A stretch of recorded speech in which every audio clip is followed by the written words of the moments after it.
está presente e muito marcante, de forma muito valorosa, o antigo casarão da família Tanuri. Esse casarão ele foi construído em 1926 pelo francês, que era o comerciante da cidade, o senhor Samuel Levy, uma referência do comércio naquela ocasião, uma ocasião onde Cachoeiro de Itapemirim estava se expandindo e também a indústria cafeeira estava crescendo. O senhor Samuel Levy, ele contribuía ricamente e diretamente para essa expansão. Aqui ele viveu, né, por muitos anos com a sua esposa Amélia, uma ex-escrava dele mesmo. E, enfim, a historicidade desse local e a importância que esse local tem para nós, ela é muito grande. E depois de muitas pessoas pedirem, a gente vem sempre conversando sobre esses casarios que compõem todo o conjunto arquitetônico dentro de Cachoeiro de Itapemirim, e alguns deles também nessa mesma situação de abandono, a gente resolveu pesquisar um pouco sobre o assunto tombamento. Como que é essa questão do domínio público? E aí, para que esse tombamento aconteça, não é algo muito distante, não. A gente precisa ter a clareza de que o tombamento, a partir de uma iniciativa de qualquer cidadão, ele é possível. Agora, existem alguns critérios, né, algumas etapas desse processo que precisam acontecer.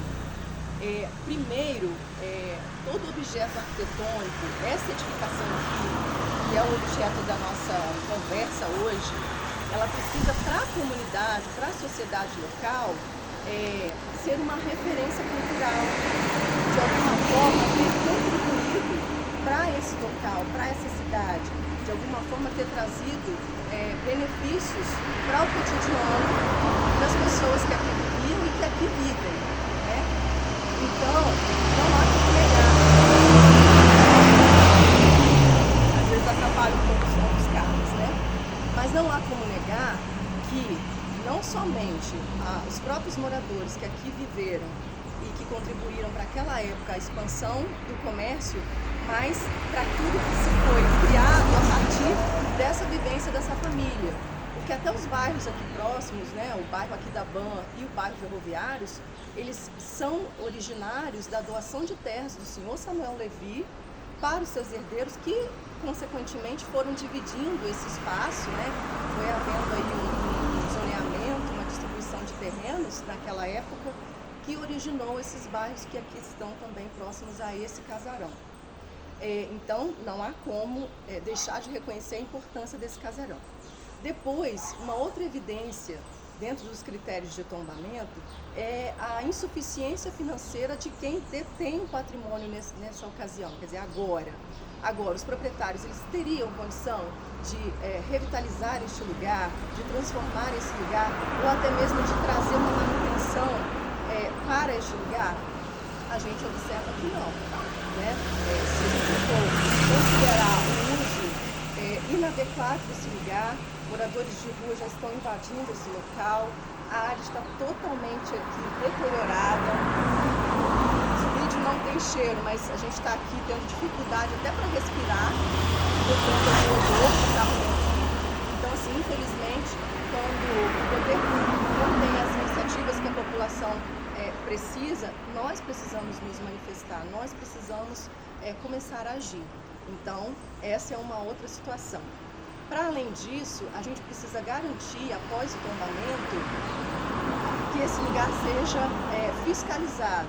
E como que acontece essa fiscalização? Porque para o IPHAN há necessidade de a comunidade tomar para si, se apropriar desse espaço.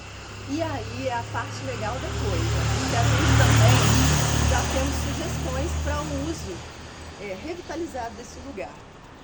Nós temos uma cidade que detém de um corredor histórico, de um corredor cultural, e nós temos inúmeras também belezas naturais, e muitas vezes o turista ele chega na nossa cidade e ele não tem as referências, ele não sabe para onde ir.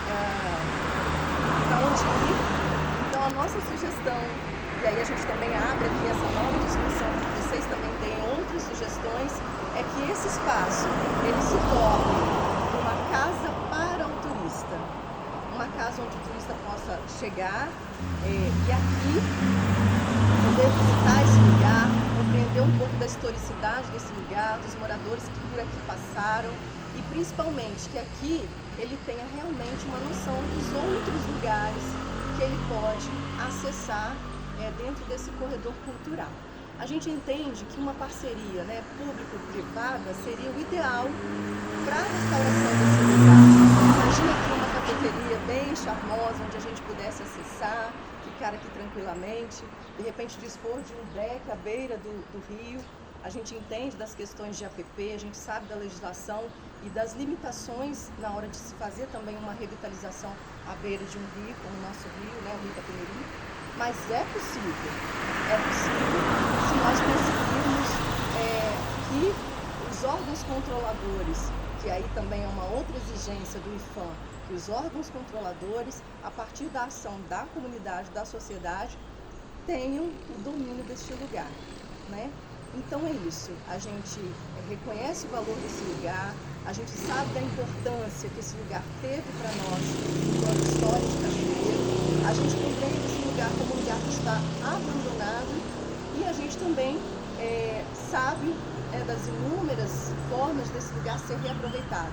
E jamais, o que a gente não quer, o que a gente não deseja, é que a gente perca essa identidade que está toda aqui impressa, que a gente perca essa historicidade. É necessário que a gente realmente se movimente. E